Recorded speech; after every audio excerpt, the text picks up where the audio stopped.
If you enjoy exploring the rich past, stunning architecture and secret places of great cities, the Newcastle History Tour is for you. We'll begin this 2-hour tour right here at Earl Grey's Monument, before walking down into Newcastle's bustling quayside.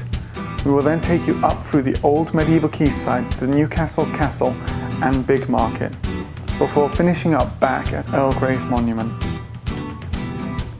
As we go, you'll learn about the unknown story of Earl Grey's tea, the one extreme order William the Conqueror regretted giving, and the architectural genius behind the city's greatest landmarks.